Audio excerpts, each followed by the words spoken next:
জাতীয় যুব দিবস। তো সেই উপলক্ষে আমাদের বিএড সেকেন্ড ইয়ারের ছাত্রছাত্রীরা সকলে মিলে স্বামী বিবেকানন্দের সেই আদর্শকে একটি ছোট্ট নাটকের মাধ্যমে তুলে ধরার চেষ্টা করছে। চলুন তাহলে আমরা সকলে মিলে সেই নাটকটির মাধ্যমে স্বামীজির আদর্শগুলিকে অনুভব করি।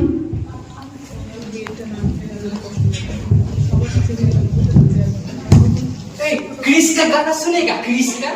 चुप कर तो তুই চুপ কর, শোন না, আজ তো স্বামীজির জন্মদিন। আচ্ছা, স্বামীজির আদর্শ কি আমাদের এই যুব সমাজ সত্যি মেনে চলেছে? হ্যাঁ, ঠিক বলেছিস। আমরা ডিগ্রি পাওয়ার জন্য পড়াশোনা করছি ঠিকই, কিন্তু ভবিষ্যতে যে একটা চাকরি পাবো সেই আত্মবিশ্বাসটা কোথায় আমাদের? আমার তো ভবিষ্যতের কথা ভাবলে কেমন যেন মাথা ঘোরে। আমার তো সব সময় মনে হয় আমার দ্বারা বোধহয় কিছুই হবে না। लेकिन ये तो गलत बात है जाए तो हर मनुष्य के अंदर उसकी खुद का शक्ति होता है। तुम कोशिश करते रहो, एक दिन तुम्हें सफलता जरूर मिलेगी। ঠিকই বলেছিস। জীবনে কিছু করতে হলে আত্মবিশ্বাসটা খুব জরুরি। স্বামীজি যুব সমাজ সম্পর্কে কি বলেছিলেন জানিস না? हाँ, स्वामी जी कहते थे युवा ही देश की असली शक्ति है। আচ্ছা, আমাদের মধ্যে যদি আজ স্বামীজি উপস্থিত থাকতেন, তিনি আমাদের শিক্ষা, সংস্কৃতি, সমাজ নিয়ে কি ভাবতেন?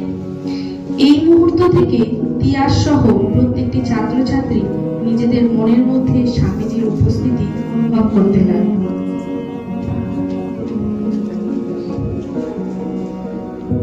ওহে যুব সমাজ, কিসের তোমাদের এত ভয়? কি নিয়ে তোমরা আজ এত চিন্তিত? আজকের দিনে সবকিছুই তো তোমাদের হাতের মুঠোয়। মহারাজ, আজকের জগতে আমরা আমাদের আত্মবিশ্বাস একদম হারিয়ে ফেলেছি। আমরা নিজেদের যোগ্য বলে মনে করলেও সমাজের সাথে লড়াই করতে করতে মনোবল পুরো ভেঙে গেছে। জয়ন্ত, নিজেকে কেউ কখনো দুর্বল মনে করো না। কারণ মাথায় রাখবে, দুর্বল ভাবা, নিজেকে দুর্বল মনে করা এটা সব থেকে বড় পাপ। जी महाराज, आप बिल्कुल सही कह रहे हैं। हम मनुष्य खुद को इतना दुर्बल समझते हैं, इतना कमजोर समझ रहे हैं कि कोशिश करते ही नहीं। एक बार कोशिश करके हार मान जाते हैं। हमें हमेशा प्रयास करते रहना चाहिए। মহারাজ, শিক্ষা বলতে কি? খুব ভালো একটা প্রশ্ন। শিক্ষা বলতে আমরা কি বুঝি?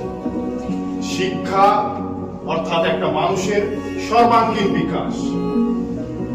একটা কথা সবসময় মাথায় রেখো, যে শিক্ষা একটা মানুষকে মানুষ গড়ে তুলতে পারে না, তার চরিত্র গঠন করতে পারে না, সে শিক্ষা কোনোদিনই শিক্ষা নয়।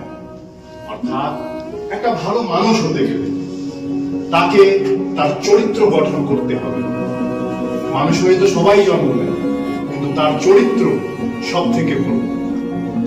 তাই নিজের চরিত্রকে সবার আগে তুলে ধরতে হবে এমন ভাবে যেন সমাজের কাছে তুমি শ্রেয় হয়ে ওঠো।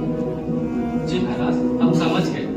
असली शिक्षा वही होती है जो हमारा चरित्र बनाता है।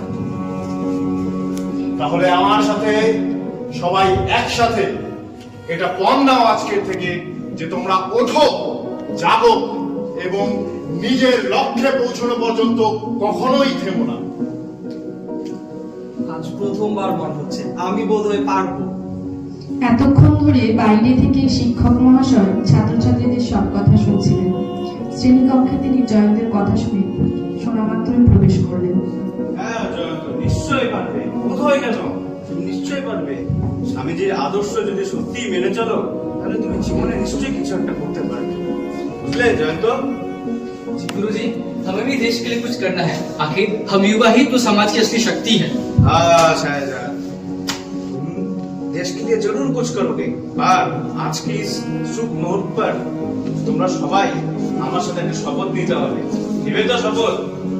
তাহলে সবাই তোমার বুকের মধ্যে হাত রেখে বলো, আজ আমরা শপথ নিচ্ছি, आज আমরা শপথ নিচ্ছি যে আমরা স্বামী বিবেকানন্দের যে আমরা স্বামী বিবেকানন্দের সকল আদর্শ মেনে চলব সকল আদর্শ মেনে চলব এবং এবং মানুষের মতো মানুষ হয়ে উঠবো। মানুষের মতো মানুষ হব।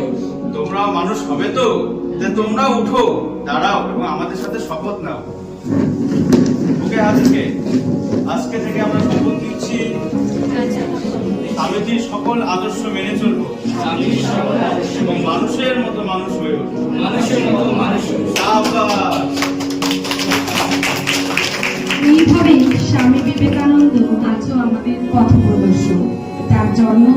এই হোক আমাদের অঙ্গীকার। আজকে থেকে আমরা শপথ নিচ্ছি স্বামীজির সকল আদর্শ মেনে চলবো এবং মানুষের মতো মানুষ হয়ে উঠবো।